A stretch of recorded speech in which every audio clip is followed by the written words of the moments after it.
Mainit pa rin na pinag-uusapan ngayon ang mga isiniwalat ng kilalang talent manager at showbiz insider na si OJ Diaz na may posibilidad na si Kim Chiu ang dahilan ng hiwalayan nina Janine at Paulo.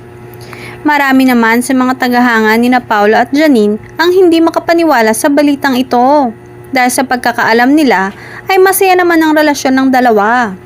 May mga naniniwalang may posibilidad ngang sangkot ang kapamilya aktres na si Kim Chiu sa hiwalayan ng dalawa dahil tila nagkakalapit na ito at si Paulo dahil sa pagsasama nila sa magkasunod na proyekto.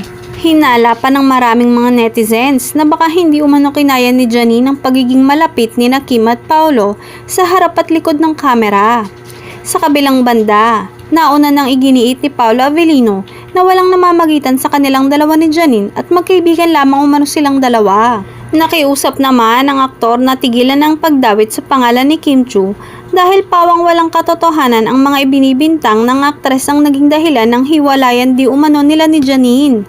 Dagdag pa nito, hindi deserve ni Kim ang mabash at akusahan ng isang bagay na malabong gawin umano ng aktres kaya tantanan na umano ang mga balita na idadawit pa si Kim.